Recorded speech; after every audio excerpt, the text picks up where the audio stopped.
Hello good evening everyone. My name is Kiran Kuhar और मैं हूँ आपकी पेपर 2 यूजीसी नेट ज्योग्राफी की ट्रेनर। तो हमने जो अभी हमारा 6 to 7 PM पे इवनिंग में जो हमारा लेक्चर था उसमें मैंने आप सबको जो अनाउंस कर दिया था कि बाय मिस्टेक जो क्लास है वो एंड हो गई थी, मुझसे सेशन एंड हो गया था। तो काजल आप उस टाइम पे पूछ रहे थे मुझसे कि मैम हिंदी में नहीं है क्या। गुड इवनिंग काजल, आप मेरे से पूछ रहे थे कि मैम हिंदी में नहीं है क्या। पीडीएफ हिंदी में भी है बट उसमें एक प्रॉब्लम है। जैसे हिंदी जैसे ये सॉफ्टवेयर की वजह से क्या हो जाता है कि जो मात्राएं हैं ना वो हट जाती है, ई की मात्रा हट जाती है। तो अगर आपको उस वाली चीज में कोई प्रॉब्लम नहीं है ना तो मैं आपको क्लासेस में ना हिंदी में भी जो पीडीएफ है ना हिंदी की से ही पढ़ाती हूँ। आपने पहले जो क्लास है ना, गुड इवनिंग विजय, पहले वाली जो क्लास अपलोड हो रखी है ना उनमें देखना कि हिंदी के ही जो पीपीटी है ना वो ही ओपन होती है। इंग्लिश की पीपीटी से इसलिए पढ़ाती हूँ ताकि आपको जो पेपर है ना पेपर में हैबिट हो जाए, क्योंकि पेपर इंग्लिश हिंदी दोनों में होता है। आपको मैंने सबको बताया है, एक दिन जब सब बच्चे होंगे उस दिन एक सेशन करेंगे कि पेपर में कैसे क्या करना है, कौन सी लैंग्वेज सेलेक्ट करनी है। ठीक है। तो अगर आपको थोड़ा बहुत जैसे जहाँ पे मात्राओं की गलती होगी ना मैं वहां पे है ना जो पेन होता है ना उसे ठीक कर दूंगी। तो आप समझ जाना वहां पे, बस ये छोटी सी प्रॉब्लम है, ये सॉफ्टवेयर की वजह से हो जाता है। और इतना जो है ना कॉपी पेस्ट नहीं हो पाता है।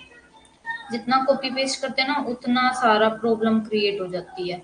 तो आप लोग क्या करना है, जो मात्रा है ना, आप हिंदी के नॉर्मल वर्ड सबको पता है कि हाँ यहाँ पे ही आना चाहिए, वो वही है। बस जो मात्रा है ना जहाँ पे मात्रा में गड़बड़ होगी वो मैं आपको बता दूंगी।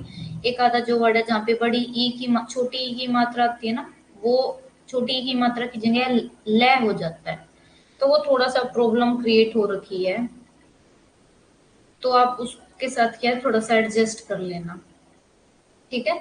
अगर आपको कोई प्रॉब्लम नहीं है ना तो मेरे को बता दो, फिर जो पीपीटी है ना वो हिंदी वाली ही ओपन करते हैं। एक बार मैं इंग्लिश से इसलिए रिवीजन दिलाती हूँ ताकि आपको एक बार ओवरव्यू पता चल जाए और अच्छे से आपको क्या है इंग्लिश भी समझ में आ जाए। बाकी हिंदी से भी पीपीटी पढ़ेंगे। आज जो हम टॉपिक करेंगे वो करेंगे जेट स्ट्रीम और एल नीनो। बहुत इंपॉर्टेंट कंसेप्ट है, पेपर में क्वेश्चन आता है, कैसे कैसे क्वेश्चन आते हैं। और अब आज जो है मैं आपके जो पीडीएफ है यानी कि जो हमारी यूनिट 1 हो गई है ना, यूनिट 1 के जो मॉक टेस्ट है इंग्लिश इंग्लिश में भी होगा। पहले जो स्लाइड है ना वो इंग्लिश में खोलूंगी फिर हिंदी में भी समझा दूंगी बच्चों को। ठीक है। ताकि जो दोनों साइड के जो बच्चे हैं दो कि कोई इंग्लिश में पढ़ना प्रेफर करता है, कोई हिंदी में करता है।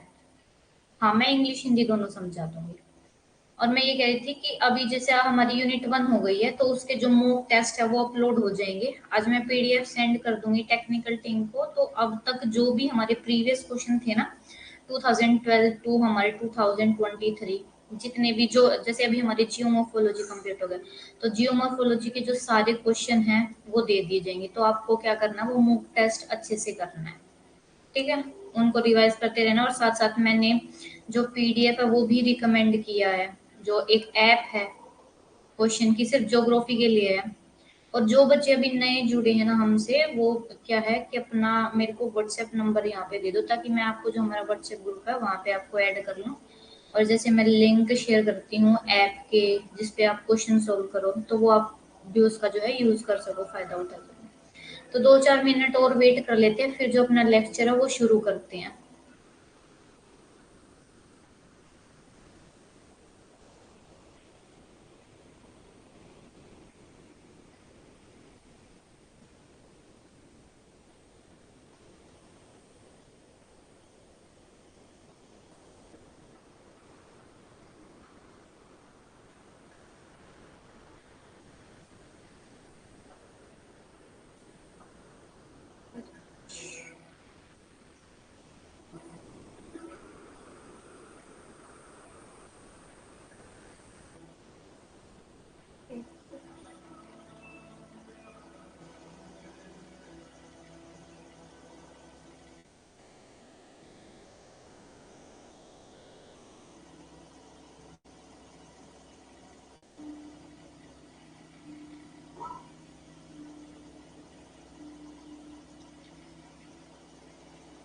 तो चलो अब क्लास शुरू करते हैं। हमने जो डेली है 5 मिनट तक आप जो है ज्वाइन कर लिया करो, ताकि हम जो अपनी क्लास है वो शुरू करें। और एक बात याद रखना, कल जो हमारी क्लास है ना वो मॉर्निंग में भी है 8 से 9 बजे, सुबह 8 से 9 बजे, फिर इवनिंग में हमारी 6 से 7, और फिर रात को हमारी फिर से 8 से 9 बजे। ठीक है, क्योंकि मैं थोड़ी सी बीमार हो गई थी तो क्लास नहीं ले पाई थी, तो वो जो सेशन है आपने वो कवर करनी है। तो चलते हैं अपने सेशन पे। ठीक है, और जिसका भी जो भी डाउट है ना वो मैं आपको लास्ट में ना सारा क्लियर कर दूंगी। हम जो क्लास है ना, मैं 10 मिनट पहले आपके जो सारे जो क्वेश्चंस है ना वे ले लूंगी, और मैं इंग्लिश हिंदी दोनों स्लाइड्स यूज करूंगी। 1 मिनट, शायद ये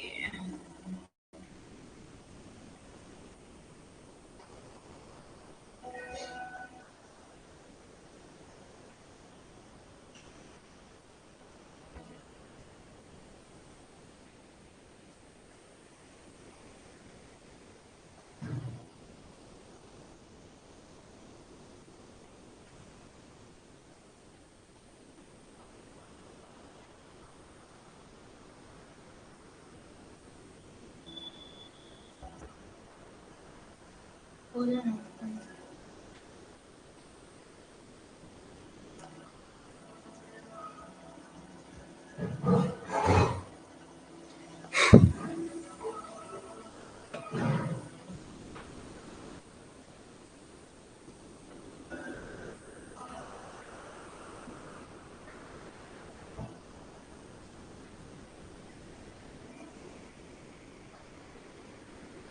कैमरा स्टॉप हो गया था, तो अब शुरू करते हैं अपना लेक्चर। ठीक है,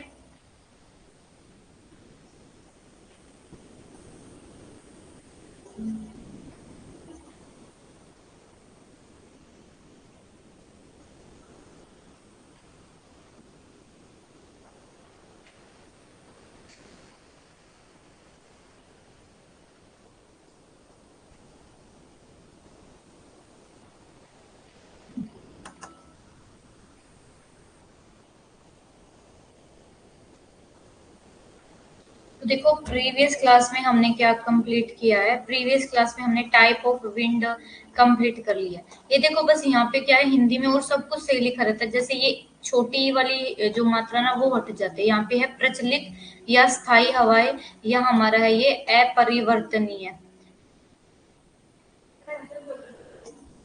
और ये ऐसे ये शय की जगह ये रे की जगह ये शय लग जाता है। तो बस ये जो 3 मिस्टेक है वो होती हैं। ठीक है, तो इनको मैं ना साथ साथ करेक्ट कर दूंगी ताकि आप भी याद रखें। मैंने आपको पढ़ाया था प्रचलित और स्थायी हवाएं, या उनको क्या कहते हैं हम, ग्रहित हवाएं। और इंग्लिश में इनके क्या नाम थे? इंग्लिश में इनके नाम है planetary wind, permanent wind, prevailing wind, permanent wind और प्लेनेटरी विंड। और दूसरी मैंने पढ़ाई थी आपको मौसमी हवा यानी कि सीजनल विंड। फिर आपको लोकल विंड पढ़ाई हमने, और क्या पढ़ा था? Mountain and valley bridge. उसके बाद हमने पढ़ा है सी ब्रिज एंड लैंड ब्रिज। ठीक है, और ये सब मैंने आपको ये बताया था सिनोप्टिक यानी कि जो हमारी प्राइमरी प्राइमरी है, और फिर हमारे जो है सिनेप्टिक। ये देखो ये छोटी की मात्रा यहाँ पे फिर हट गई। तो ये जैसा अगर आपको थोड़ा सा भी डाउट होता है ना, तो इंग्लिश में देख लिया करो ताकि आपको समझ में आए। सिनेप्टिक स्केल या सेकेंडरी जो है सर्कुलेशन होता है। उसके बाद है हमारा ये है तृतीयक जो परिसंचरण होता है। तो हमने ये जो 3 विंड है इनके बारे में पढ़ा था। अब जो हम पढ़ रहे हैं वो पढ़ रहे हैं जेट स्ट्रीम। अब जेट स्ट्रीम क्या होती है, एक बार इंग्लिश में देखते हैं, फिर दोबारा से हिंदी में देखते हैं। तो पहले जो मैं समझा रही हूँ वो समझो ना। तो पहले अभी आपको जेट स्ट्रीम समझना है। अब आपको एक कंसेप्ट समझना है। हमारी 2 तरीके की विंड होती है। एक होती है हमारी सरफेस विंड, और एक होती है हमारी ट्रोपोस्फेरिक विंड। ठीक है, तो जो सरफेस विंड जितनी ज्यादा तेज चलेंगी ना, देखो ये है हमारी सरफेस विंड। ठीक है, जैसे हमारा हो गया ये ट्रेड विंड हमारी, जो लोकल विंड है ये भी हमारी क्या है, सरफेस विंड। ये हमारे धरातल के पास चलती है। मैंने आपको पहले वाली क्लास में बताया था हमारा जो एटमोसफियर है, नीचे वाला जो 1000 मीटर से नीचे, उसको कहा जाता है लोअर एटमोसफियर या लोअर ट्रोपोस्फियर और अपर ट्रोपोस्फियर। ठीक है, तो जो हमारी अपर ट्रोपोस्फियर वाली विंड है उनकी जो गति है, उनकी गति को तेज कौन करता है? ये सरफेस विंड। सरफेस विंड जितनी तेजी से बहेंगी ना, ये नीचे से चली, ठीक है, नीचे चल के क्या है नीचे से चली और ऊपर उठ के जो ये हमारी एटमोस्फेयर यानी कि अपर एटमोस्फेयर की जो विंड है ना, उनकी जो गति है वो तेज कर देती है। अब क्या है, ये भी वापस जब नीचे उतरती है, ये हमारी सरफेस विंड की गति फिर से तेज करती है।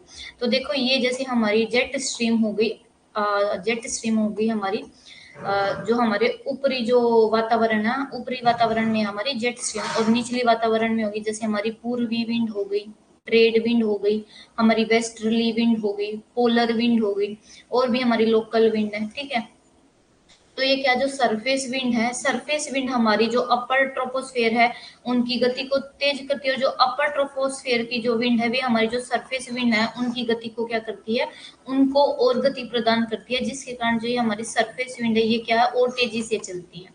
ठीक है, तो ये है हमारी सरफेस विंड। और जितने देखो, जितनी तेजी से ये जो एटमोस्फेरिक विंड है, ये जितनी तेजी से नीचे बैठेंगी ना, ये उतनी तेजी से नीचे बैठ के जो सरफेस विंड है ना, इनको क्या है, इनको जो और गति इनके ऊपर क्या करेंगे, जितनी तेजी से नीचे बैठती है ना, ये क्या करती है, इन पे और उतनी तेजी से फोर्स लगाते हैं, जिसकी वजह से ये जो हमारी सरफेस विंड है ना, उतनी तेजी से क्या है, उतनी तेजी से आगे बढ़ती है, ऊपर उठती है।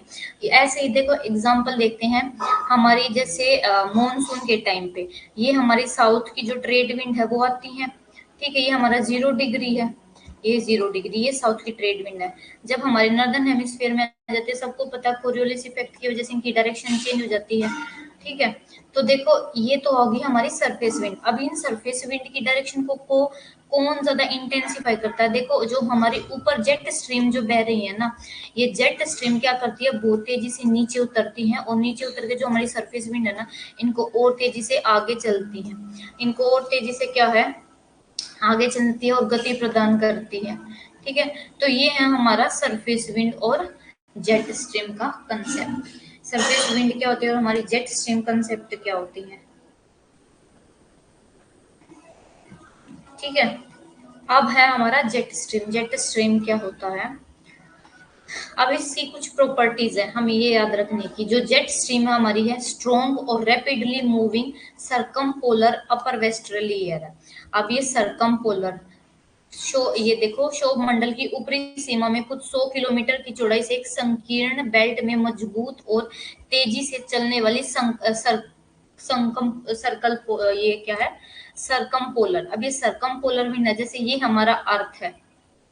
ठीक है, इस अर्थ के चारों ओर ऐसे चारों ओर दिशा में चलती है कौन सी विंड, हमारी जेट स्ट्रीम। इसलिए इनको कौन सी विंड बोला गया है, हमारी सरकम पोलर विंड है, स्ट्रॉन्ग है और बहुत तेजी से चलती है, अपर वेस्टर्ली एयर है। अब इनकी डायरेक्शन का जो हमारा ये जेट स्ट्रीम है, इसके बारे में पता कैसे चलता है, इसको पढ़ने से पहले, इसकी कैरेक्टरिस्टिक को पढ़ने से पहले इसके ओरिजिन के बारे में देखते हैं कि इनका ओरिजिन हमें कैसे पता चला है। ओरिजिन का पता चला है जब हमारा सेकेंड वर्ल्ड वॉर था ना, सेकेंड वर्ल्ड वॉर में आप सबको पता है, ये है हमारा नॉर्थ अमेरिका। ठीक है, ये हमारा ऐसे है नॉर्थ अमेरिका कुछ। ठीक है, और नीचे है हमारा साउथ अमेरिका।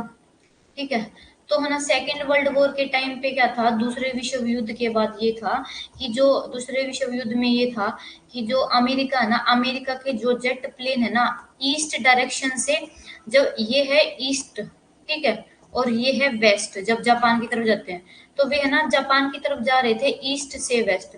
जब वे ईस्ट से वेस्ट डायरेक्शन की तरफ चल जा रहे थे ना, यानी कि पूर्व से पश्चिम की तरफ जब जा रहे थे ना, तो उनको ना बहुत ज्यादा विरोध जो उनके जेट प्लेन थे ना, उनको चलने में बहुत कठिनाई होती थी और उनको विरोध सहना पड़ता था, विरोध फील होता था कि भाई कुछ कुछ तो ऐसा है जिसकी वजह से जो हमारे एरोप्लेन है, जेट प्लेन है, वो पीछे की तरफ धकेले जा रहे हैं।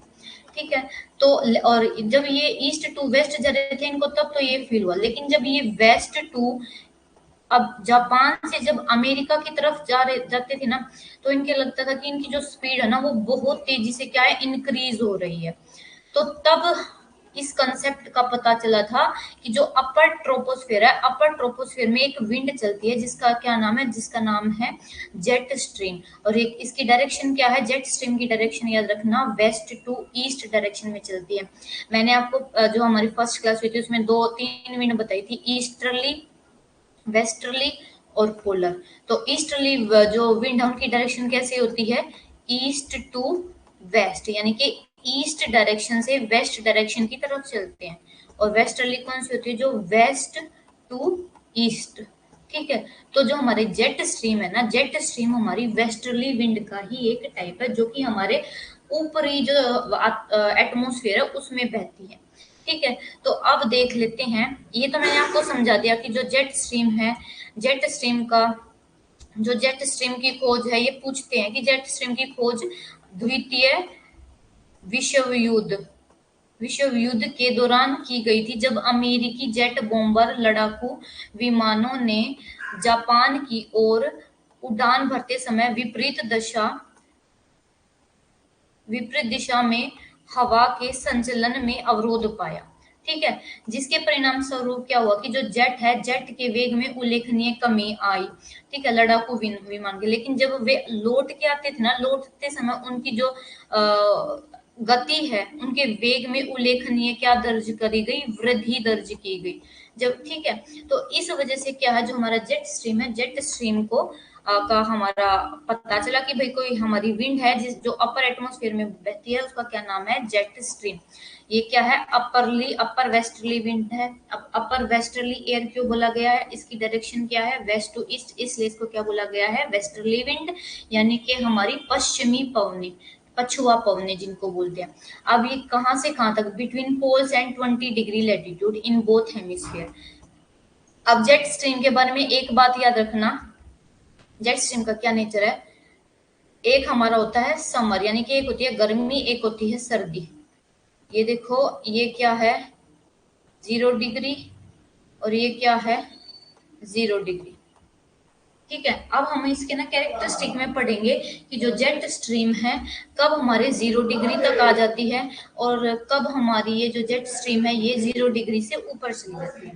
ठीक है, जेट स्ट्रीम का क्या है कि जो जेट स्ट्रीम है ना, वो कहाँ से कहाँ तक है, जो इनकी अगर मैं एवरेज लोकेशन बताऊं, तो इनकी एवरेज लोकेशन है 20 डिग्री लैटिट्यूड से पोलर तक ये मिलती है। 20 डिग्री लैटिट्यूड, हमारा जो ये वाला एरिया है यहाँ पे ये नहीं मिलती है। ठीक है, वो क्यों नहीं मिलते हैं, एक तो ये बात याद रखना, इसका हो सकता है कि हमारे यहाँ पे कोरियोलिस इफेक्ट जो है वो नहीं होता है, और यहाँ से दूसरा जो हमारा इक्वेटर है ना, इक्वेटर पर हमारी जो संवहनीय पवनी होती है, संवहनीय पवनी वे उठती हैं, जिसकी वजह से यहाँ पे क्या है, जो हमारी जो जेट स्ट्रीम है वो नहीं होती है। अब इनका याद रखना कि इनकी लोकेशन है 20 डिग्री लैटिट्यूड दोनों हेमिस्फीयर में। देखो ये यहाँ पे भी लिख रखा है कि कहाँ से कहाँ है, पश्चिमी जो जेट स्ट्रीम का संचलन ध्रुवों और 20 डिग्री अक्षांशों के बीच दोनों गोलार्धों में 7.514 किलोमीटर की ऊंचाई पर जारी है। तो ये होती है हमारी जेट स्ट्रीम। और ये जो फैक्ट है जो अमेरिका ने बताया, इस फैक्ट पर जो वेस्टर्ली यानी कि जो पश्चिमी दिशा से चलती हैं, और कैसे चलती है, इनका जो पाथ है वो स्ट्रेट पाथ नहीं है, ये कैसे पाथ में बहती है, मीएंडरिंग पाथ में। जैसे हमारी नदी बल खाती चलती है ना, ऐसी हमारी जो जेट स्ट्रीम है बल खाती चलती है। इनका कैसा पाथ है, मीएंडरिंग पाथ है, मीएंडरिंग पाथ है, जिग जैग पाथ है, जिग जैग पाथ में चलती है। ठीक है, तो ये है हमारी जेट स्ट्रीम। जेट स्ट्रीम का क्या है, ओरिजिन के बारे में हमें पता चला था। अब ये देखो, मैंने आपको 3 विंड के बारे में बताया था कि हमारी जो जेट स्ट्रीम है वो 20 डिग्री से दोनों हेमिस्फीयर में 20 डिग्री से लेके 90 डिग्री तक मिलती है दोनों हेमिस्फीयर में। तो देखो, जैसे ये हमारी होगी ट्रॉपिकल, ये हमारे देखो, जैसे ये यहाँ पे कैसा, कौन सा एरिया, ये हमारा है ट्रॉपिकल एरिया। यहाँ पे हमारा कैसा एरिया, टेम्परेट एरिया, और ये कैसा हमारा पोलर एरिया।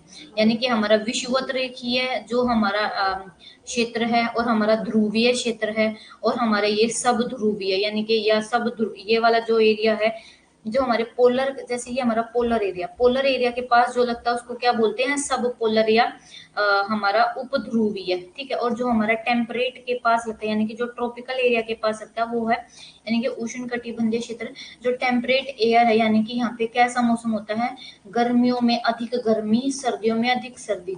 जैसे इंडिया के लोग हैं, इंडिया जो है, इंडिया की लोकेशन की बात करूं, तो इंडिया को जो सदर्न पार्ट है वो ट्रॉपिकल है, जो नॉर्दर्न है वो कैसी है, टेम्परेट एयर है। ठीक है, तो दोनों ये क्या है, दोनों जो कंडीशन है उसको फेस करता है। उसके बाद देखो हमारी दो जो मीन मिलती हैं, एक तो हमारी पोलर जेट स्ट्रीम यानी कि ध्रुवीय जेट स्ट्रीम, एक है हमारा सब ध्रुवीय यानी कि उपध्रुवीय जेट स्ट्रीम।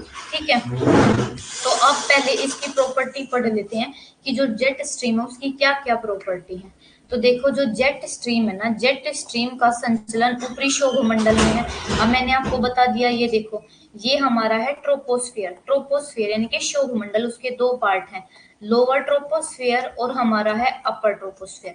अगर क्वेश्चन में आपको ये अगर क्वेश्चन में आपको ये दिया होगा कि भाई लोअर एटमोस्फियर यानी कि निचला वायुमंडल और ऊपरी वायुमंडल, तो इनका मतलब है, इसका मतलब है निचली वायुमंडल का मतलब है निचला शोभ मंडल और ऊपरी वायुमंडल का मतलब है जो हमारा ऊपरी शोभ मंडल है। ठीक है, तो जो हमारी जेट स्ट्रीम है ये कौन से कहाँ पे बहती है, हमारी जो ऊपरी वायुमंडल है यानी कि जो अपर ट्रोपोस्फेयर है वहां पे बहती है।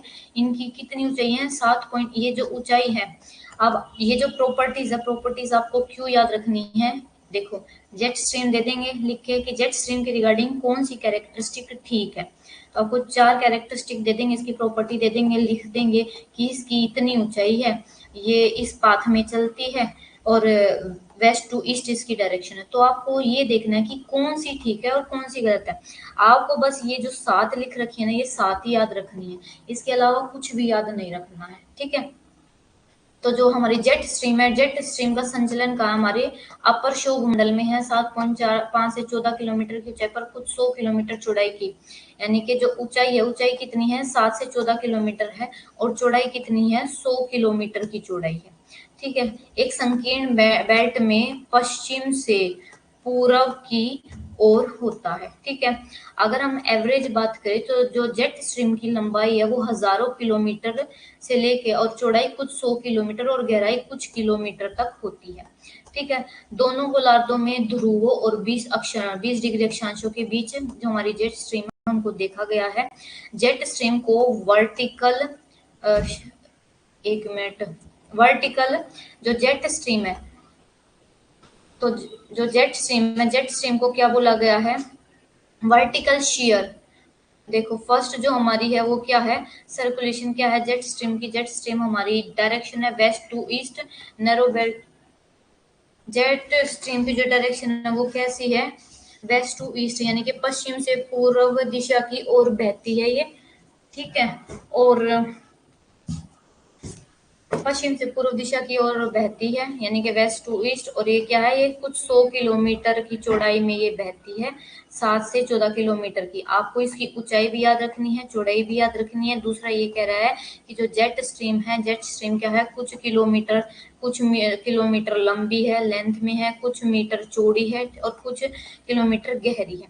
ठीक है, उसके बाद ये ऑब्जर्व किया कि जो हमारी जेट स्ट्रीम है 20 डिग्री नॉर्थ से 90 डिग्री नॉर्थ यानी कि पोल्स तक दोनों गोलार्धों में है। उसके बाद है जो vertical wind shear of jet stream is 5 to 10 metre second.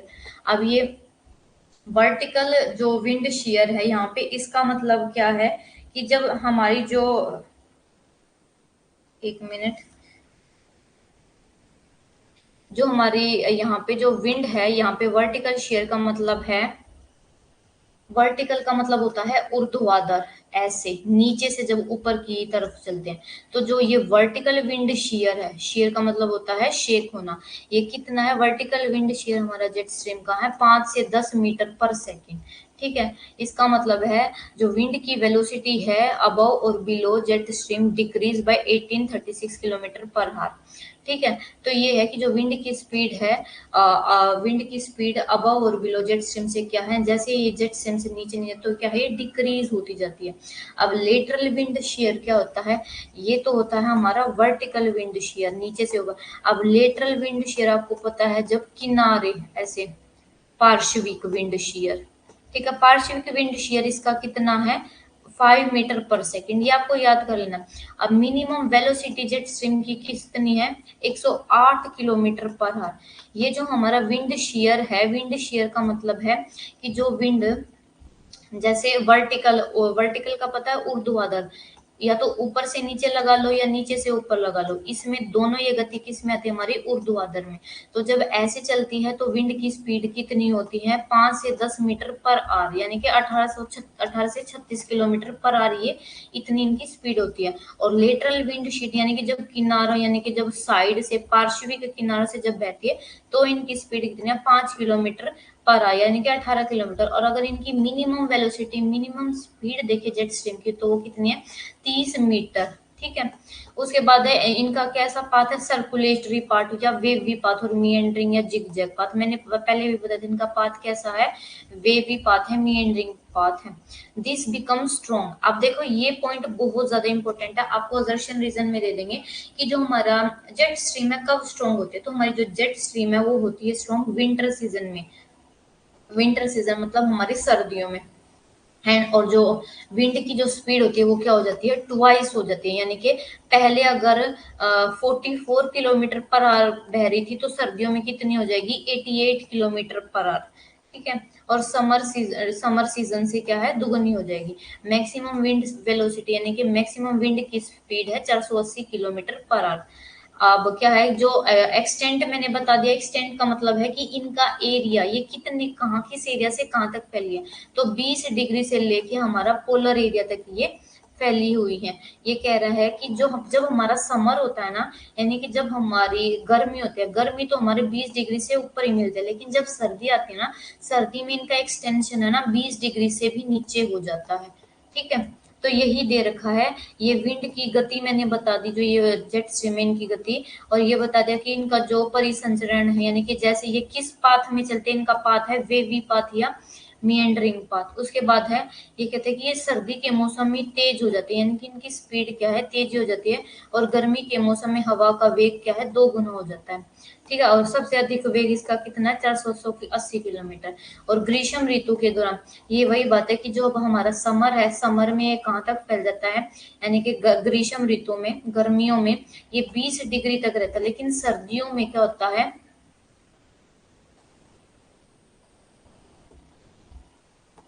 ये क्या ये कह रहा है कि जो हमारा गर्मी है ना, गर्मी में तो देखो, गर्मी में ये 20 डिग्री से भी ऊपर खिसक जाती हैं। क्यों खिसक जाती हैं, क्योंकि हमारी सन की, उसके अकॉर्डिंग, सन के, यानी कि सन की शिफ्टिंग हो जाती है। आप सबको पता है गर्मियों में सन का होता है, कर्क रेखा पर चमकता है, तो उसकी वजह से ये क्या है, हमारी जेट स्ट्रीम की शिफ्टिंग हो जाती है। लेकिन जब सर्दी आती है, सर्दी में हमारा जो सन है क्या मकर रेखा पर चल जाता है, जिसकी वजह से इनकी शिफ्टिंग क्या है, 20 डिग्री पर हो जाती है।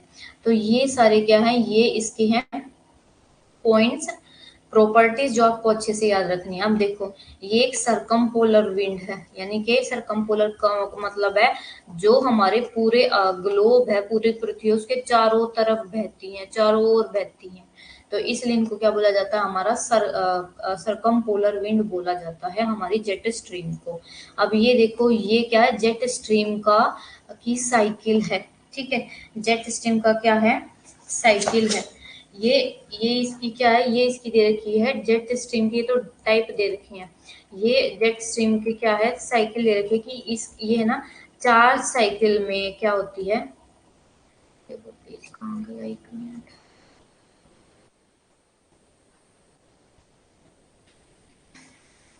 ये कह रहे हैं कि जो हमारा जेट स्ट्रीम है, जेट स्ट्रीम की क्या ये 4 क्या है, 4 कंडीशन है, जिन कंडीशन में क्या है, जैसे इनका ओरिजिन होता है। ये देखो शुरू में क्या है, शुरू में ये जो विंड है ना, इनमें इतना जिग जैग पाथ नहीं होता है, ये नॉर्मल होती है। ये देखो, आप सबको पता है फ्रंट वाली सिचुएशन कैसे होती है, फ्रंट यानी कि वाताग्र कैसा होता है, ये एक लाइन के सहारे, ठीक है, इस लाइन के सहारे एक साइड से गर्म हवा आती है, ये होती है वार्म विंड, और एक साइड से होती है कोल्ड विंड। जहां पे ये मिलती हैं, इस ट्रांजिशन, ये जो ट्रांजिशन लेयर होती है इनके बीच की, जो गर्म और ठंडे को जहां गर्म और ठंडी मिलती है उसको क्या बोलते हैं, फ्रंट। अब देखो, ये यहाँ पे हमारा वार्म ट्रॉपिकल लेयर है, और यहाँ पे ये पोलर लेयर है। आप सबको पता है ऑफकोर्स, अगर ध्रुव की तरफ से आ रही है तो ये कैसी होगी, ठंडी होगी। और हमारी भूमध्य रेखा से के पास है ये एरिया, तो यहाँ पे ये कैसी होगी, वार्म। तो शुरू में क्या है, इनका जो पाथ है इतना वेवी पाथ नहीं है कि बिल्कुल ऐसे ऐसे हो गया हो। अभी क्या है, अभी इसका क्या है, ये शुरुआत है इसके बनने की, किसके बनने की, हमारे जेट स्ट्रीम के बनने की। ये जेट स्ट्रीम के बनने की शुरुआत है। ठीक है, जेट स्ट्रीम बिगिंस टू अंडुलेट। अभी क्या है, अभी शुरुआत की है, इनमें उबड़ खाबड़ होनी शुरू हुई है, यानी कि इनका जो वेवी पाथ है वो शुरू हुआ है। उसके बाद फिर क्या है, जैसे जैसे ये पास आती गई और क्या, अब रोसबी वेव क्रिएट हो गई है। रोसबी वेव का मतलब है जब हमारी इनमें ये, जैसे ये हमारे जो जेट स्ट्रीम है, जेट स्ट्रीम का जो पता लगा था वो हमारे रोसबी, जो हमारे एक वैज्ञानिक थे उन्होंने ये पता लगाया था, तो उन्हीं के नाम पे ये जो, जब हमारी इनमें हवाओं में वेव आने लगती है, यानी कि लहर बनने लगती है, इसको क्या बोला गया है, ये देखो ये लहर बनने लगी है। पहले नॉर्मल कंडीशन थी, लेकिन अब क्या, ये वेव सी बनने लगी है। इस वेव को क्या बोला गया है, रोसबी वेव। तो आपसे पूछा जा सकता है कि जो हमारा जेट स्ट्रीम है, जेट स्ट्रीम में रोसबी वेव कम बननी शुरू होती है, तो सेकंड स्टेज में। ये है आपकी फर्स्ट स्टेज, ये है आपकी सेकंड स्टेज, ये है आपकी थर्ड स्टेज, और ये है आपकी फाइनल, जहाँ पे हमारे जेट स्ट्रीम क्या है, जस्टिम बन के भी बिगड़ जाती है। अब ये देखो उसके बाद क्या होता है, हवा की जो, ये जो वेव है हमारी इतनी ज्यादा स्ट्रोंग होती है, जैसे हमारी नदी मिएंडर बनाती है ना, और मिएंडर बनाते बनाते वो इतना ज्यादा सक्षम हो जाती है कि वो खुद का ही जो एरिया उसको कट कर देती है, और उस कटे हुए एरिया को क्या बोला जाता है, ओक्स बोले, गोखुर झील, जो गाय के सिंग है ना उस जैसा बन जाता है। तो ऐसे ही ये भी क्या, देखो ये हमारे एक जो ट्रफ सा है, एक गर्त, यानी कि एक खाई सी बनने लगती है, क्योंकि विंड की स्पीड यहाँ पे क्या हो जाती है, वेव बहुत ज्यादा स्ट्रोंगली डेवलप हो जाती है। The cold air occupy through of low pressure. तो जो कोल्ड एयर है, कोल्ड एयर ने जो एक गर्त बना ली है लो प्रेशर की। अब ये देखो ये लो प्रेशर वाले एरिया क्या है, बन गई है। ठीक है, when the wave are pinched off they form cycle of cyclone। अब देखो ये क्या बन जाते हैं, अब सबको पता है, ये देखो ये लो क्या था, लो प्रेशर था, लो प्रेशर की वजह से क्या, देखो ये साइक्लोन बन गया। जेट स्ट्रीम से क्या बन जाता है, साइक्लोन। अब आप सबको पता है हमारे जो साइक्लोन है, जो जेट स्ट्रीम है, जेट स्ट्रीम की लाइन लास्ट जो जो स्टेज है वो क्या है कि साइक्लोन बन जाता है, साइक्लोन डेवलप हो जाता है। इतनी जो 4 साइकिल में डेवलप होता है, चारों साइकिल में क्या क्या होता है ये मैंने आपको बता दिया। ठीक है, अगर किसी को जो जेट स्ट्रीम है, जेट स्ट्रीम की साइकिल के रिगार्डिंग कोई भी प्रॉब्लम है तो आप मुझसे क्या पूछ सकते हो। उसके बाद हम जो आगे का है ना वो शुरू करते हैं। एक बार मैं आपकी प्रॉब्लम देख लेती हूँ।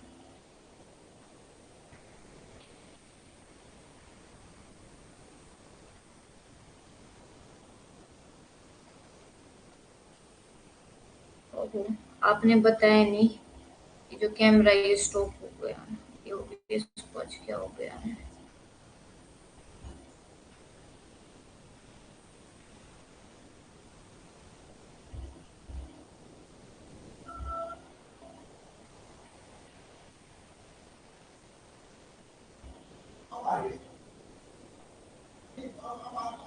एक मिनट रुको काजल, एक बार मैंने ये ओबीएस का आज थोड़ा सा प्रॉब्लम हो गया, मैं इसको दोबारा से शुरू कर लेती हूँ।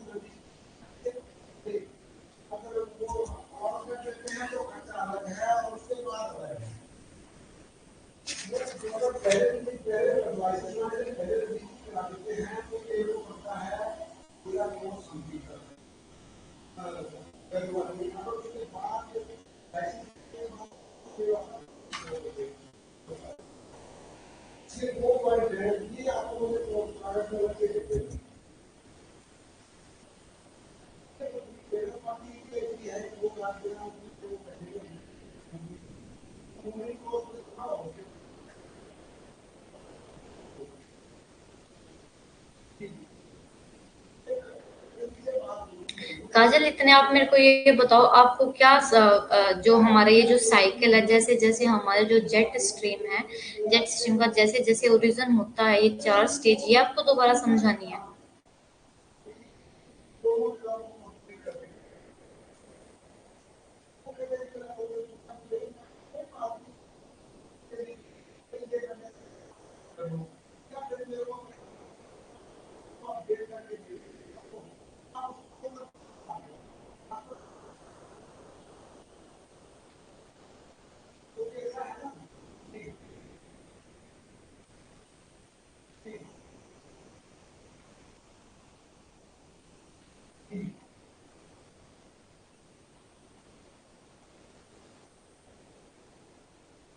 तो चलो,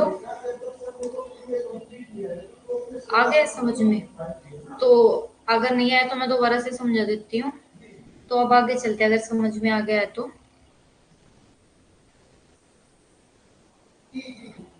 ठीक है, ये पता है ये क्या स्टेज दिखा रखी है?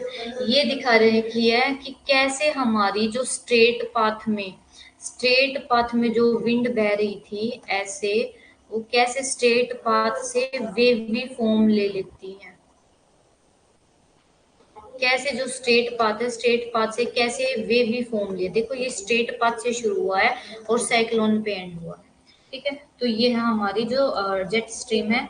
अब वैसे आप सबको एक, जब हम विंड पढ़ेंगे तो उसमें भी पता चल जाएगा। जो अब साइक्लोन पढ़ेंगे, साइक्लोन हमारे दो तरीके के होते हैं, एक होते हैं ट्रॉपिकल साइक्लोन और एक होते हैं हमारे टेम्परेट साइक्लोन। ट्रॉपिकल साइक्लोन कौन से होते हैं? जो हमारे ट्रॉपिकल एरिया में आते हैं, यानी कि 0 से 23 डिग्री। अब आप एक क्वेश्चन आपसे पूछा जा सकता है कि क्या 0 डिग्री पर, यानी कि 0 डिग्री हमारा जो इक्वेटर है, इक्वेटर पर हमारे साइक्लोन बन सकते हैं?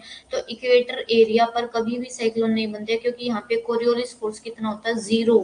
कोरियोलिस फोर्स ना के बराबर होता है, 0 होता है, शून्य होता है, जिसकी वजह से जो हमारे साइक्लोन अगर बन भी जाए, ऐसी कंडीशन अगर उत्पन्न हो भी जाए, तो उन साइक्लोन को मूवमेंट कराने के लिए कोई फोर्स नहीं होता है। इसलिए हमारे जो साइक्लोन है वो इक्वेटर एरिया पर कभी नहीं आते हैं। 5 डिग्री नॉर्थ से और 5 डिग्री साउथ से 23.5 डिग्री तक आते हैं हमारे ट्रॉपिकल साइक्लोन। और यानी कि जो ट्रेड विंड की वजह से आते हैं, ट्रेड विंड की बेल्ट है हमारी 5 से 23.5 डिग्री। ठीक है, और वेस्टर्ली, जो वेस्टर्ली है हमारे कहाँ से होते हैं? 23 से 66 हमारी चलती है पश्चिमी पवने। इन पश्चिमी पवनों के प्रभाव से जो हमारे साइक्लोन आते हैं उनको बोलते हैं हमारे टेम्परेट साइक्लोन। ठीक है, ये अभी हम साइक्लोन में पढ़ेंगे तो आपको और अच्छे से क्लियर होगा। तो अब हमारी जो जेट स्ट्रीम है, जेट स्ट्रीम के टाइप दे रखे हैं। कुछ भी नहीं करना है, ये सब जो जेट स्ट्रीम है ना, जहां जहां पे चलती है ना, उनके बेस पे इनके नाम दे रखे हैं। देखो ये हमारी है जो पोल पे चलती है, यानी कि जो ध्रुवीय रीजन पे चलती होती है, पोलर जेट स्ट्रीम। जो जैसे ये हमारा है ट्रॉपिकल रीजन, ट्रॉपिकल रीजन के साथ जो लगता है उसको क्या बोलते हैं? सब ट्रॉपिकल। सब ट्रॉपिकल रीजन, तो ये कौन सी बेल्ट हमारी जेट स्ट्रीम हो गई? होगी सब ट्रॉपिकल। ठीक है, उसके बाद कुछ हमारी जो है ना टेम्परेचर की वजह से उत्पन्न होती है। टेम्परेचर जब बहुत ज्यादा हमारा, जैसे अब गर्मियां हैं, गर्मियों में क्या है, जैसे ये हमारा, आप सबको पता है हमारा पामीर का पठार, प्लेटो ऑफ पामीर, ये बहुत ज्यादा ऊंचाई पे, और बहुत ज्यादा ऊंचाई पे होने के कारण यहाँ पे क्या है, बहुत सबसे ज्यादा टेम्परेचर यहाँ पे होता है, ये बहुत ज्यादा गर्म हो जाता है गर्मियों में। बहुत ज्यादा क्या होता है, यहाँ पे लो प्रेशर होता है, और इस लो प्रेशर की वजह से ना यहाँ से ना बहुत तेजी से विंड उठती है। ये इतनी तेजी से, इतनी ज्यादा स्पीड होती है, और इनको ये क्या बोला गया है? इनको बोला गया हमारी easterly jet stream. Easterly jet stream इनका क्यों नाम लिया गया? क्योंकि ये कौन से एरिया में है? 0 से 23 डिग्री का जो एरिया, वो है हमारा ट्रेड विंड का। यहाँ पे कौन सी विंड बहती है? हमारी ट्रेड विंड।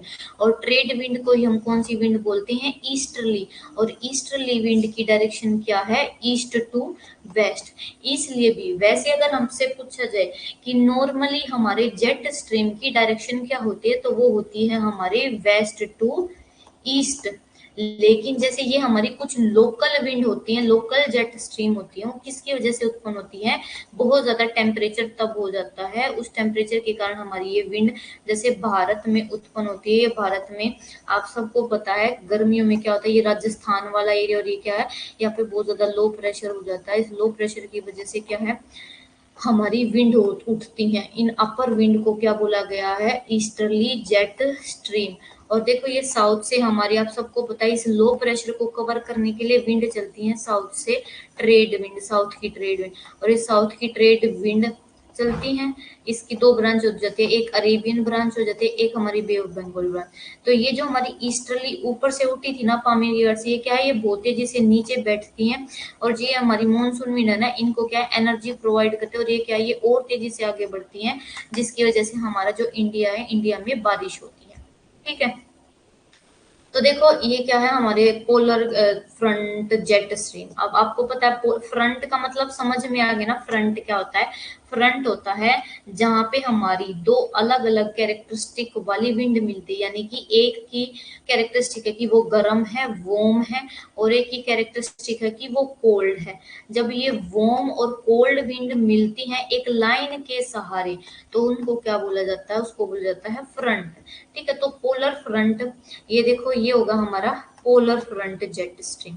ठीक है, पोलर फ्रंट क्या है, एक तो पोल की तरफ से आएगा और एक 30 डिग्री की तरफ से ये आ रही है। ठीक है, तो ये देखो, ये पोल से तो जो उठ रही थी ये पोल की थी, और ये नीचे से जो आ रही है किसकी, हमारी वॉर्म कैरेक्टरिस्टिक है, तो यहाँ पे क्या है, ये पोलर जेट बन गई। ठीक है, अब ये जो पोल की है, पोल की क्या है, आगे जाके नीचे बैठे, तो यहाँ पे जो हम, ये तो पोलर विंड होगी फिर से जो नीचे बैठेगी, और ये सब ट्रॉपिकल की वो विंड आ रही है, तो जहां पे ये दोनों मिलेंगी वहां पे कौन सा होगा, सब ट्रॉपिकल जेट विंड। ठीक है, तो पोलर जेट स्ट्रीम मैंने बता दिया कहाँ पे होती है, 40 से 60 डिग्री लैटिट्यूड के पास होती है, जहाँ पे हमारी कोल्ड एयर मास, यानी कि हमारी जो ठंडी ध्रुव से आ रही है और जो हमारी ट्रॉपिकल एरिया से जो गर्म आ रही है, वे दोनों क्या है, मिल जाते हैं, और उसकी वजह से हमारा पोलर फ्रंट जेट स्ट्रीम बनता है। उसके बाद हमारा सब ट्रॉपिकल वेस्टर्ली जेट स्ट्रीम, ये भी हमारा अपर एट्रोपोस्फेयर में ही बनता है। ठीक है, और किस वजह से बनता है, ऐसे बनता है 30 डिग्री, जैसे हमारा पोलर फ्रंट बनता है। उसके बाद हमारा है ट्रॉपिकल ईस्टर्ली जेट स्ट्रीम, जो मैंने अब आपको इंडियन वाली बताई, इंडिया की जो बताई, जिसकी डायरेक्शन ईस्ट टू वेस्ट है। ये किसकी वजह से, हमारा ट्रेड विंड के प्रभाव की वजह से इनकी डायरेक्शन ईस्ट टू वेस्ट हो जाती है। अपर ट्रोपोस्फेयर में ये बनती हैं।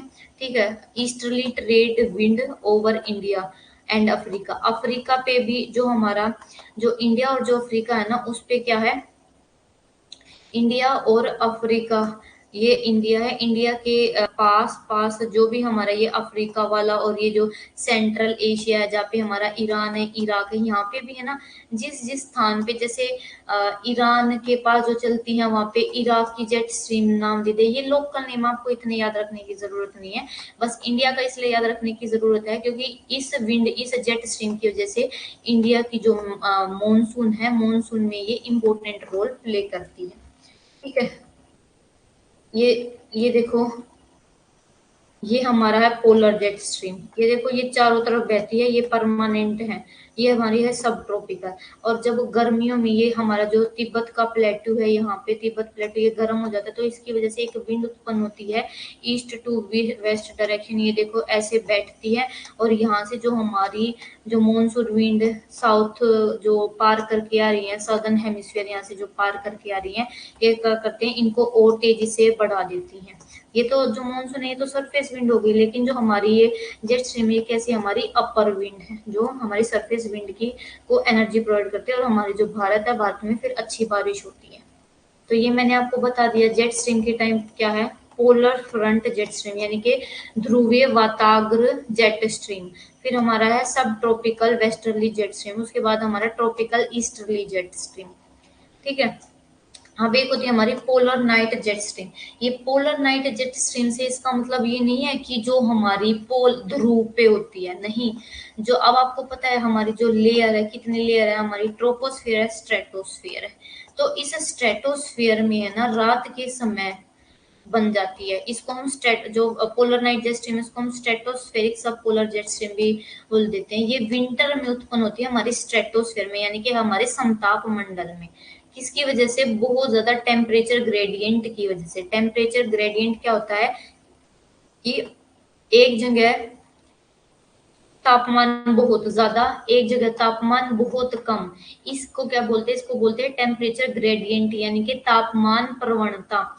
जब हमारे समताप मंडल में बहुत ज्यादा स्टीप जब टेम्परेचर में डिफरेंस आ जाता है, पोल्स के पास स्ट्रेटोस्फेयर है, आपको पता है स्ट्रेटोस्फेयर में ये पोलर एरिया होता है और ये इक्वेटोरियल एरिया, तो जो पोलर एरिया में क्या है, बहुत ज्यादा टेम्परेचर में क्या है, डिफरेंस होता है। अगर हमारा तापमान एक जगह का 25 है, तो एक जगह का बिल्कुल -5 हो गया, तो इसकी वजह से हमारी क्या है, जेट स्ट्रीम उत्पन्न होती है, तो उसको बोला गया हमारा पोलर जेट स्ट्रीम। कुछ लोकल जेट स्ट्रीम होती हैं। लोकल जेट स्ट्रीम क्यों उत्पन्न होती हैं? देखो, थर्मल और डायनेमिक कंडीशन आ गई। थर्मल कंडीशन मैंने बता दी, तापमान की वजह से। डायनेमिक कंडीशन जैसे हमारा प्रेशर में डिफरेंस की वजह से हो गया, विंड की वजह, तो इन सब रीजन की वजह से हमारा। अब ये जो लोकल जेट स्ट्रीम है, देखो जो हमारा, जैसे अगर मैं बताऊं, देखो अगर ये हमारा यहाँ पे क्या है, सूडान है, तो यहाँ पे कैसी विंड होगी हमारी, सूडान जेट स्ट्रीम होगी। यहाँ पे हमारा ईरान, इराक है, सऊदी अरेबिया, ये सऊदी अरेबिया, तो सऊदी अरेबिया की जेट स्ट्रीम होगी। इंडिया के तो इंडियन जेट स्ट्रीम होगी। तो वहाँ के जो स्थानीय नाम है उनके नाम पर इनका नाम रखा गया। अब ये है इंडेक्स साइकिल क्या होती है। इंडेक्स साइकिल का मतलब है, जो मैंने अभी आपको 4 स्टेज बताई ना जेट स्ट्रीम के ओरिजिन की, कि इंडेक्स साइकिल किसे कहते हैं? जेट स्ट्रीम की। जेट स्ट्रीम की इंडेक्स साइकिल कहते हैं कि जब जेट स्ट्रीम सीधे पाथ से लेके जब तक वेवी फॉर्म में कन्वर्ट होती है, उस पूरी जो साइकिल है उसको क्या बोला जाता है? Index cycle. देखिए ये क्या बोला गया है, जेनेसिस ऑफ जेट स्ट्रीम। जो हमारा जेट स्ट्रीम है, जेट स्ट्रीम की उत्पत्ति से रिलेटेड है ये हमारी index cycle of jet stream. ठीक है, जो हमारी इंडेक्स साइकिल है, इंडेक्स साइकिल क्या है? इंडेक्स साइकिल है जेट धाराओं की उत्पत्ति भूमध्य रेखा से ध्रुवों की ओर तापमान प्रवणता, ध्रुव पर सतह के उच्च दबाव और क्षोभ मंडल के निम्न दबाव के कारण ध्रुवों के ऊपर सरकमपोलर भंवर की उत्पत्ति से संबंधित है। ठीक है, तो जेट स्ट्रीम सीधी सी बात है, नॉर्मल इतना जो ये पढ़ोगे इसको पढ़ने की जरूरत नहीं है। जेट स्ट्रीम का मतलब है कि जब हवाएं सीधे पाथ से लेके, जो उनका ट्रांजेक्टरी जो वेवी पाथ है, ये वेवी पाथ है मेन, उसमें कन्वर्ट होने के पूरे पाथ को, पूरी साइकिल को क्या बोला जाता है? Index cycle of jet stream. ठीक है, तो ये क्या होती है? ये होती है हमारी जेट स्ट्रीम। क्या होती है जेट स्ट्रीम? जो इनका जो जनरल डायरेक्शन याद रखना जेट स्ट्रीम की कैसी होती है, वेस्ट टू ईस्ट। ठीक है, और क्या है, इक्वेटर वर्ड मीएंडरिंग, जो यानी कि जो भूमध्य रेखा की तरफ ये जो ऐसे बेंडिंग होती है, इक्वेटर वर्ड भूमध्य रेखा की तरफ जो मिएंडरिंग पाथ होता है, इनको क्या बोला जाता है? जेट स्ट्रीम बोला जाता है। ठीक है, बस आपको ये याद रखना कि जो जेट स्ट्रीम है, जेट स्ट्रीम को रोसबी वेव कहा जाता है। क्यों कहा जाता है? क्योंकि इनका ये जो वेवी पाथ है, यानी कि वेव के फॉर्म में, तरंग के फॉर्म में जो चलती है, इसलिए इनको क्या बोला जाता है? इनको रोसबी वेव भी कहा जाता है। और ये जो हमारा जेट स्ट्रीम साइकिल क्या होता है, पीरियड ऑफ ट्रांसफॉर्मेशन, यानी कि जो ट्रांसफॉर्मेशन होता है स्ट्रेट पाथ से मिएंडरिंग पाथ में, इसको क्या बोला जाता है? Index cycle. ये देखो, जेट स्ट्रीम के सीधे पथ के लहरदार से लहरदार पथ में परिवर्तन की अवधि को, ये अवधि है, को सूचकांक चिन्ह यानी कि कहा जाता है जेट स्ट्रीम का, यानी कि जेट स्ट्रीम साइकिल कहा जाता है। तो अब मैंने आपको फर्स्ट स्टेज बता दी, सेकंड स्टेज बता दी, थर्ड स्टेज बता दी जेट स्ट्रीम की, और हमारी जो है फोर्थ स्टेज बता दी। फोर्थ स्टेज में कैसी कंडीशन आ जाती है? साइक्लोन बन जाते हैं या एंटी साइक्लोन बन जाते हैं। और ठीक है, तो ये पढ़ने आपको खुद पढ़ना है, क्योंकि मैंने इसमें आपको समझा दिया है कि जो जेट स्ट्रीम है कैसी होती है। जैसे ये हमारी जेट स्ट्रीम है, अभी पोल के पास ही है, अब जैसे यहाँ पे है, अब ये जो हवा है पोल के पास ही है, अभी इसमें क्या है, कुछ भी शुरू होना नहीं हुआ है, इसमें कोई भी क्या है, गति नहीं है, वेव की फॉर्म में अभी नहीं है, सीधे पाथ में फॉलो कर रही है। सेकंड जो स्टेज उसमें क्या है, इनमें क्या है, थोड़ी बहुत वेव लहर आ जाती है, इसलिए इसको क्या बोला जाता है? रोसबी वेव। थर्ड में क्या है कि पूरी तरीके से क्या हो जाती है? डेवलप हो जाती है। और जो लास्ट वाली स्टेज है, जो मैंने प्रथम चरण बता दिया, द्वितीय चरण बता दिया, तीसरा चरण बता दिया, फोर्थ स्टेज में बता दिया कि इसमें क्या बनते हैं। इसमें जो है साइक्लोनिक कंडीशन, ठीक है, साइक्लोन और एंटी साइक्लोन, एंटी साइक्लोन और क्या है, साइक्लोन बनने लगते हैं। ठीक है, अब ये एंटी साइक्लोन क्या होते हैं और साइक्लोन क्या होते हैं, ये जब हम अपना साइक्लोन और एंटी साइक्लोन टॉपिक पढ़ेंगे तब समझेंगे।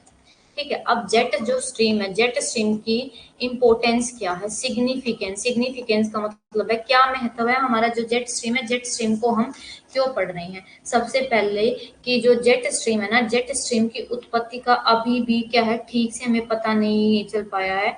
देखो ये यहाँ पे ये बता कि हालांकि जेट धाराओं का अभी तक ठीक से अध्ययन नहीं किया गया है, लेकिन माना जाता है कि जो स्थानीय और क्षेत्रीय मौसम की स्थिति पर इनका बहुत प्रभाव पड़ता है।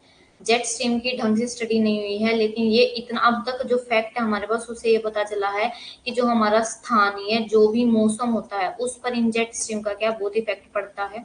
दूसरा जो है मध्य अक्षांश चक्रवातों और जेट स्ट्रीम की तीव्रता के बीच घनिष्ठ संबंध है, यानी कि क्लोज रिलेशनशिप है किसके बीच में, मिड लैटिट्यूड जो टेम्परेट साइक्लोन है। टेम्परेट साइक्लोन कौन से होते हैं, जो हमारे वेस्टर्ली यानी कि जो वेस्ट टू ईस्ट चलते हैं, हमारे वेस्टर्ली डायरेक्शन की वजह से उत्पन्न होते हैं। तो हमारे मिड लैटिट्यूड साइक्लोन यानी कि मध्य अक्षांशीय चक्रवात और हमारे जो जेट स्ट्रीम उनमें क्या है, घनिष्ठ संबंध है। और ये क्या, लोकल जो हमारी मौसमी जो हमारी कंडीशन होते हैं, जैसे हमारा साइक्लोन एंटी साइक्लोन, ये हमारे किससे रिलेटेड है, जेट स्ट्रीम से। और जो हमारी मानसून है साउथ एशिया की, जैसे मैंने आपको बता दिया इंडिया की और जो साउथ एशिया वाला जो रीजन है, इंडिया वाला जो रीजन है, ये इसकी जो मानसून है यानी कि जो बारिश है वो किसके द्वारा कंट्रोल होती है, जेट स्ट्रीम से। ठीक है। The transport of ozone depleting chlorofluorocarbon substance into है कोज ग्लोबल वार्मिंग। अब क्या है, ये जो जेट स्ट्रीम है, जेट स्ट्रीम का पता है आपको, आप सबको पता है, मैंने बताया था कि जो 12 से 35 किलोमीटर है, 12 से 35 किलोमीटर हमारी कौन सी स्टेटस है, समताप मंडल में ओजोन लेयर स्थित है। सबसे अधिक साधारण ओजोन लेयर का समताप मंडल में 12 से 35 किलोमीटर है। और अब आपको पता है जो जेट स्ट्रीम है, जेट स्ट्रीम की ऊंचाई कितनी है, जेट स्ट्रीम की ऊंचाई है 7 से 14 किलोमीटर। तो जब ये विंड इतनी तेजी से ऊपर की तरफ चलती है तो अपने साथ कुछ गैसेस ले जाती है, और जिसकी वजह से जो हमारी ओजोन लेयर है, ओजोन परत है, उसका क्या होता है, वो क्षरण हो रही है, उसमें क्या है, वो पतली हो रही है। कभी भी होल का मतलब, ये सब कह देते हैं कि जो हमारी ओजोन है, ओजोन लेयर में ऐसे होल हो गए, नहीं, होल नहीं होता है। होल का मतलब ये नहीं होता कि उसमें छेद हो गए हैं। होल का मतलब है कि पहले अगर हमारी ओजोन लेयर इतनी मोटी थी, वो अब घिस के क्या रह गई है, इतनी पतली सी हो गई है, घिस गई है, छेद नहीं होते हैं हमारे ओजोन में। ठीक है। तो जैसे आपको सबको बोलते हैं कि अंटार्कटिक जो सर्कल है, अंटार्कटिका, अंटार्कटिका के पास जो ओजोन है, ओजोन में होल हो रहा है। होल का मतलब ये नहीं है कि आर पार दिख रहा है, नहीं, यहाँ से वो जो लेयर है, छलनी की तरह जो लेयर होती है, वो क्या हो गई है, पतली हो गई है। ठीक है। तो ये हमारा जो था जेट स्ट्रीम का कंसेप्ट था। अगर जेट स्ट्रीम का कंसेप्ट आप सबको, आई होप सबको समझ में आ गया होगा। अब हमारा जो कंसेप्ट है वो है एल नीनो का और ला नीना का। एल नीनो का कंसेप्ट समझने के लिए हमें सबसे पहले जो है ना एक नॉर्मल कंडीशन समझनी होगी। उसके लिए ये डायग्राम देखते हैं हम पहले। तो इससे ना जो क्वेश्चन पूछे जाते हैं, ये देखो, ये हमारी दो कंडीशन है। ठीक है। एक नॉर्मल कंडीशन है। देखो नॉर्मल कंडीशन में क्या होता है, ये हमारा क्या है, साउथ ईस्ट एशिया वाला पार्ट है, ऑस्ट्रेलिया और ये सब। और ये हमारा क्या, कौन सा है, हमारा नॉर्थ अमेरिका और साउथ अमेरिका। ठीक है। तो अगर मैं इसके जो ओशन के अकॉर्डिंग लगाऊं, ओशन के अकॉर्डिंग, ये ओशन की कौन सी डायरेक्शन है, ये है हमारी ईस्ट डायरेक्शन। और इसकी ये वाली कौन सी है, वेस्ट। ठीक है। और अगर कॉन्टिनेंट के अकॉर्डिंग देखें, तो जैसे ये हमारा नॉर्थ अमेरिका, नॉर्थ अमेरिका की ये कौन सी होगी, ईस्ट, और ये कौन सी होगी, वेस्ट। ठीक है। तो अब ये कौन सी है, कॉन्टिनेंट की ईस्ट। तो अब देखो, अब क्या होता है, तो नॉर्मल कंडीशन क्या है, नॉर्मल कंडीशन में मैंने आपको बताया था, नॉर्मल कंडीशन में ये होता है कि जो हमारा साउथ ईस्टर्न एशिया, यहाँ पे होता है लो प्रेशर। ठीक है, नॉर्मल कंडीशन में। और जो हमारे ये नॉर्थ साउथ अमेरिका वाला यहाँ पे कैसा होता है, हाई प्रेशर। दो ही चीज याद रख लेना, जहां पे लो प्रेशर होगा ना वहां पे रेनफॉल होगी, और जहां पे हाई प्रेशर होगा वहां पे डेजर्ट कंडीशन होगी। अब सबको एक बात तो पता है, आपके यूजीसी में क्वेश्चन आता है कि जो हमारा ये यहाँ पे है ना, एक डेजर्ट है, अटाकामा डेजर्ट, साउथ अमेरिका में। यहाँ पे 400 वर्ष से बारिश की एक बूंद नहीं हुई है। किसकी वजह से, एक तो हमारा रीजन है ये एल नीनो और ला नीना। दूसरा रीजन है यहाँ पे हमारी easterly, easterly direction, easterly wind चलती है। ये जैसे ही क्यों क्या करती है, ये ईस्ट से वेस्ट चलती है, ईस्ट से वेस्ट चलेंगी तो ये देखो ईस्ट से वेस्ट चलती है ना, तो जैसे जैसे ये वेस्ट की तरफ आती है ना, तो ये जो हवा होती है ना, हवा में जो नमी होती है, वाटर वेपर होते हैं, वो क्या है, रास्ते में बारिश कर लेते हैं और यहाँ तक जाते हैं, तो इनके पास पानी की उपलब्धि नहीं होती और यहाँ पे कोई बारिश नहीं होती है। 400 साल तक यहाँ पे अभी तक कोई बारिश नहीं हुई है हमारे अटाकामा डेजर्ट में। ठीक है, और क्या है, अटाकामा डेजर्ट में हमारी बारिश नहीं हुई है, ये हमारी ईस्टर्ली डायरेक्शन की वजह से। दूसरा हमारा एलनीनो की ये एलनीनो की वजह से नहीं, एलनीनो की वजह से तो यहाँ पे बारिश होती है, और लानीना। ठीक है, जो नॉर्मल कंडीशन होती है ना, नॉर्मल कंडीशन तो ये होती है कि यहाँ पे हमारा जो ये साउथ ईस्ट एशिया वाला पार्ट है, यहाँ पे लो प्रेशर होता है, यहाँ पे अच्छी बारिश होती है, यहाँ पे हाई प्रेशर होता है, यहाँ पे अच्छी बारिश नहीं होती है। अभी लो प्रेशर और हाई प्रेशर सबको पता है। अगर किसी को लो प्रेशर हाई प्रेशर नहीं पता है तो एक बार दोबारा से क्या है, मुझे कंफर्म बता दो, ताकि मैं आपको क्या है समझा दूं।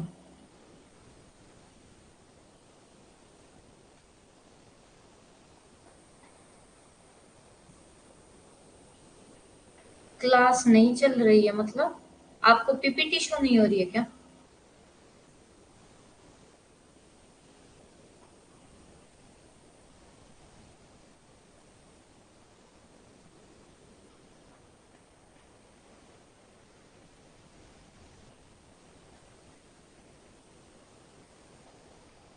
एक बार समझ, क्या समझाना है इरिश, कौन सा आपको समझ नहीं आया, पूछो मेरे से, मैं वही बता देती हूँ आपको।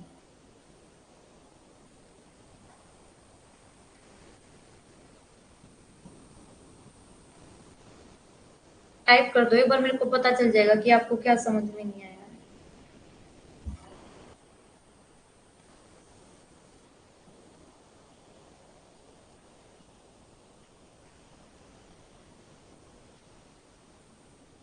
अच्छा, लो एंड हाई प्रेशर अभी समझा देती हूँ। चलो, आपको पीपीटी तो शो हो रही है ना, पीपीटी में तो कोई गड़बड़ नहीं है ना। जैसे अभी काजल ने बोला कि मैम क्लास नहीं चल रही है, पीपीटी तो जैसे जैसे मैं समझा रही हूँ वो तो समझ में, वो सब दिख रहा है ना आपको, विजिबल है ना।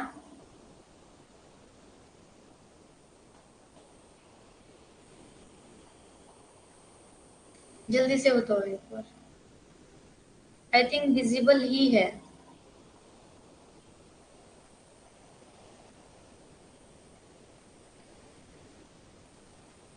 चलो, आपको लो प्रेशर और हाई प्रेशर समझा।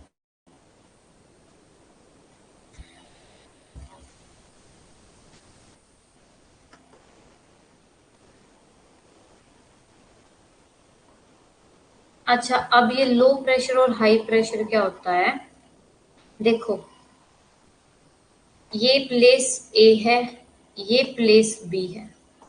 अब ठीक है, यहाँ पे हमारा सन है।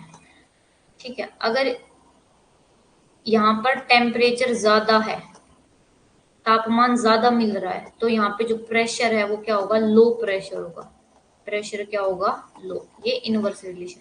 अब ये लो प्रेशर क्या होगा, देखो, प्रेशर क्या होता है, प्रेशर होता है जो भी हमारे एटमॉस्फेयर है, एटमॉस्फेयर में जो भी हमारी गैसेस होती हैं, डस्ट पार्टिकल होते हैं, ठीक है, उसका जो भार होता है, उसका जो दबाव होता है ना, उसी को कहते हैं प्रेशर। अब यहाँ पे जब टेम्परेचर ज्यादा होता है, लो प्रेशर क्यों होता है, क्योंकि क्या, ये जो टेम्परेचर ज्यादा होता है ना, तो इसके जो ये कण है, सस्पेंडेड पार्टिकल है, ये क्या, यहाँ की जो हवा है वो गर्म होती है, और गर्म हवा क्या होती है, हल्की होती है, हल्की होके क्या है, फैल जाती है। इसलिए यहाँ पे क्या होता है, लो प्रेशर। और जहाँ पे टेम्परेचर कम होता है, जैसे हमारे पोलर एरिया, ध्रुवीय एरिया, वहां पे क्या है, पोलर एरिया में टेम्परेचर कम होता है, लेकिन वहां पे प्रेशर क्या होता है, हाई। अब प्रेशर हाई क्यों होता है, क्योंकि ये जो भी हमारी हवा में डस्ट पार्टिकल्स है, कण है, गैसेस है, ये क्या होता है, क्योंकि इनको जो है टेम्परेचर मिल नहीं पाता है, टेम्परेचर नहीं मिल पाता है, तो ये क्या, ये कण आपस में एक दूसरे के आसपास ही क्या चिपक जाते हैं, इनकी डेंसिटी ज्यादा हो जाती है, और क्या, इनका प्रेशर हाई हो जाता है। तो याद रखना, जहां पे हमारा तापमान ज्यादा है वहां पे प्रेशर क्या होगा, लो, और जहां पे हमारा तापमान कम है वहां पे प्रेशर क्या होगा, हाई। अब हाई और लो कम क्यों होगा, ये मैंने आपको बता दिया। एक डेंसिटी वाला कंसेप्ट, एक बात याद रखो, कि जहां पे ये हमारा एक वार्म विंड है, एक कोल्ड विंड है। वार्म विंड का ये नेचर होता है कि इसके जो डस्ट पार्टिकल है ना, इतनी ज्यादा इनमें गर्मी हो जाती है कि ये ना डस्ट पार्टिकल को जब इतना ज्यादा तापमान मिलता है तो ये क्या है, फैल जाते हैं दूर दूर, बहुत दूर दूर फैल जाते हैं हल्के होने की वजह से। लेकिन जो कोल्ड पार्टिकल होते हैं वे क्या है, जैसे सर्दियों में हम चिपक जाते हैं ना एक दूसरे से, हमें ठंड लगती है, तो सर्दियों में क्या है, जो हमारा कोल्ड रीजन होते हैं वहां पे क्या है, इनको तापमान नहीं मिल पाता, ये एक दूसरे से कण क्या चिपक जाते हैं और भारी हो जाते हैं। कोल्ड विंड हमेशा क्या होगी, भारी होगी, और वार्म विंड हमेशा क्या होगी, हल्की होगी। ये बात आपको याद रखनी है, ठीक है। ठीक है, तो ये तो थी नॉर्मल कंडीशन। जहां पे लो प्रेशर होगा वहां पे कैसी कंडीशन होगी, देखो, हाई लो प्रेशर होगा, तापमान ज्यादा होगा, यहाँ पे वेजिटेशन बहुत अच्छी होगी, बारिश बहुत अच्छी होगी, डेजर्ट कंडीशन नहीं होगी। उल्टा अब यहाँ पे हाई प्रेशर है, हाई प्रेशर में ये पॉइंट आपको कॉपी में लिखने हैं। हाई प्रेशर होगा तो कैसी कंडीशन होगी, टेम्परेचर क्या होगा, टेम्परेचर तो होगा कम, बारिश क्या होगी, वो भी कम, रिलेटिव ह्यूमिडिटी क्या होगी, रिलेटिव ह्यूमिडिटी यहाँ पे क्या होगी, वो भी कम होगी। यहाँ पे क्या है, नो रेनफॉल नो वेजिटेशन, यहाँ पे कैसी कंडीशन होगी, डेजर्ट कंडीशन, इसलिए यहाँ पे हमारा क्या है, अटाकामा डेजर्ट है। एक बात और याद रखना, जैसे हमारा ठीक है, अब इतना ही याद रखो। अब और एल नीनो में कैसी कंडीशन हो जाती है, एल नीनो में कंडीशन हो जाती है, यहाँ पे हाई प्रेशर हो जाता है और यहाँ पे लो प्रेशर हो जाता है। अब ये लो प्रेशर क्यों हो जाता है, हमारी ओशन करंट चलती है, ओशन में आप सबको पता है ये 0 डिग्री है, 0 डिग्री से है ना ईस्ट से वेस्ट की तरफ एक करंट चलती है, गर्म धारा, ठीक है। तो ये जो ईस्ट टू वेस्ट, ये जो समुद्री जो धारा चलती है ना, ये कैसे होता है, इसका होता है नेचर वार्म होता है। लेकिन यहाँ पे जो एल नीनो आती है, एल नीनो क्या होता है, ये जब क्या है, ये जो हमारी वार्म करंट जा रही है ना, इसका कुछ पानी मुड़ के वापिस आ जाता है, वापिस आता है, काउंटर इक्वेटोरियल करंट, ये तो होती है इक्वेटोरियल करंट। ये जब नीचे से इसका पानी वापिस आ जाता है, इसको बोलते हैं काउंटर इक्वेटोरियल करंट। ये देखो, ये हमारी क्या है, काउंटर इक्वेटोरियल करंट। इस काउंटर इक्वेटोरियल करंट का पानी क्या है, गर्म है, और ये क्या है, ये जैसे जो एलिनो आती है ना 3 साल के बाद आती है, हर 3 से 4 साल के बाद ये कंडीशन आती है, तो उसकी वजह से क्या होता है, यहाँ पे लो प्रेशर हो जाता है, ये गर्म पानी यहाँ पे एक क्या है, आपसे क्वेश्चन पूछा जाता है कि क्या एलिनो सिर्फ ओशनिक जो है, ओशनिक एक्टिविटी है, नहीं, जो एलिनो है, एलिनो हमारी ओशनिक प्लस एटमॉस्फेरिक, यानी कि इसमें हमारा पानी का भी रोल है और हमारी हवाओं का जो गैसेस है उनका भी रोल है। तो इसलिए जो एलिनो है, एलिनो को हम ओशनिक एटमॉस्फेरिक कंडीशन या ओशनिक एटमॉस्फेरिक डिस्टरबेंस बोला जाता है। ठीक है, अब देखो, तो अब क्या हो गया, एलिनो में अब सब कहते हैं कि एलिनो आ जाएगा तो जो इंडिया है, इंडिया पे इफेक्ट पड़ेगा। क्या इफेक्ट पड़ता है, ये इफेक्ट पड़ता है कि यहाँ पे हाई प्रेशर हो जाता है। अब जहाँ पे हाई प्रेशर है वहां पे क्या है, रिलेटिव ह्यूमिडिटी बहुत कम हो जाती है। अब अगर रिलेटिव ह्यूमिडिटी नहीं होगी तो बारिश नहीं होती है, कोई रेनफॉल नहीं होगी, no rainfall no vegetation, desert condition. और उस टाइम पे जो इंडिया में मानसून क्या है, मानसून पर इफेक्ट कम, मानसून पर इफेक्ट ज्यादा पड़ता है और बारिश कम होती है। इस कंडीशन, इसको क्या बोलते हैं, इसको बोलते हैं एल नीनो फिनोमिना। और ये जो नॉर्मल वाली कंडीशन है इसको क्या बोलते हैं, लानिना। और जो इससे प्रीवियस है, अपोजिट है, उसको क्या बोलते हैं, एल नीनो। ठीक है, तो ये था हमारा आज का कंसेप्ट। अगर आपको एल नीनो लानिना इसमें से, क्योंकि कल हमें बस थ्योरी एक बार रीड आउट करनी है, क्या कैरेक्टरिस्टिक है। कल हमारी जो क्लास है वो कितने बजे होगी, कल क्लास होगी हमारी 8 से 9 बजे, क्योंकि अब जो बच्चों की जो नेक्स्ट क्लास है वो शुरू हो गई है, पेपर 1 की। अगर किसी को भी इस टॉपिक के रिगार्डिंग, जो इरिश आपको समझ में आ गया है, लो प्रेशर और हाई प्रेशर,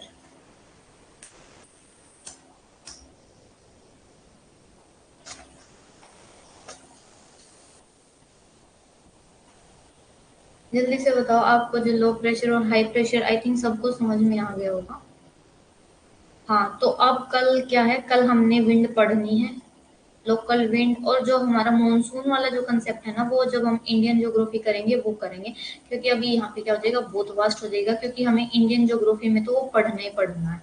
ठीक है, तो आज के लिए जो आपका सेशन है वो यहीं पे एंड करते हैं। और देखो, इतने सारे बच्चे हैं, आप लोग जो है लाइव क्लास ज्वाइन नहीं करते हो। हाँ, मैं इरिश, मैंने आपका नंबर ऐड कर लिया, मैं अभी क्लास जब हमारी ओवर हो जाएगी ना तो मैं आपको ऐड कर दूंगी ग्रुप में। क्लास है, क्लास रेगुलर लाइव लो। अगर आप क्लास रेगुलर लाइव नहीं करते हो तो फिर आपको जो PYQ जो हम मॉक टेस्ट देंगे वो आपको नहीं मिलेंगे, और मैटर भी नहीं मिलेगा, लेट मिलेगा। जैसे आपको फिर आप लेट ही ज्वाइन करते रहना, लेट ही आपकी स्टडी होगी। लाइव क्लास ज्वाइन करने का ये फायदा है कि आपके डाउट सब एक साथ क्लियर हो जाते हैं, आपको पूरा दिन परेशान नहीं होना पड़ता कि मेरे को ये समझ नहीं आया। लेकिन लाइव क्लास में आप तुरंत बोल सकते हैं कि मैम मेरे को ये समझा दो, और साथ के साथ आपका सिलेबस कवर हो जाता है। ठीक है, तो कल फिर से सुबह 8 से 9 आपकी क्लास है, शाम को 6 से 7, और फिर रात को फिर से इसी टाइम 8 से 9। 3 क्लास हैं कल, 3 क्लास ज्वाइन करनी है। हाँ, इंग्लिश में है ना टॉपिक 5 अपडेट करवा दूंगी, जो हमारे चारों कोर्सेज है ना उन चारों में अपडेट करवा दूंगी, क्योंकि वो किसी भी कोर्स में अपडेट नहीं है। ठीक है, तो तब तक के लिए आप सब अपना ध्यान रखें, अच्छे से पढ़ाई करें। और जो मैंने ट्रिक बताई है वो क्या ट्रिक है, जो भी नोट्स अपलोड हुए हैं उनकी क्या बनानी है आपने, पहले नोट्स बनाओगे, शॉर्ट शॉर्ट नोट्स बनाओगे, और फिर क्या करोगे, उनकी रिवीजन करोगे, रेगुलर रेगुलर रिवीजन, ताकि आपको क्या है अच्छे से याद हो जाए। और कैसे याद करना है ये भी मैंने बता रखा है कि लाइन लगा के डेली एक बार 5 मिनट भी टाइम नहीं लगता है, लिख के देख लिया करो, ताकि आपको क्या है अच्छे से रिवाइज हो जाए। पेपर आने वाला है, सेल्फ स्टडी में क्या करना है, रिवाइज करना, बार बार लिखते लिखते लिखते रहना। आपका पेपर क्लियर होने से, JRF होने से कोई नहीं रोक सकता है। ठीक है, जिस तरीके से बता रही हूँ उस तरीके से स्टडी करो। तो चलो क्लास को अब यही एंड करते हैं। अब क्या है, अब अपनी क्लास को जो है, मैं आपको क्लाइमेटोलॉजी का जो PDF है वो अपलोड कर दूंगी, कल तक सारे जो PDF है वो अपलोड हो जाएंगे। थोड़ी सी एडिटिंग करनी रहती है, उसको एडिट करके सेंड कर दूंगी। ठीक है, तो चलो, good night everyone, and thank you so much. Okay everyone.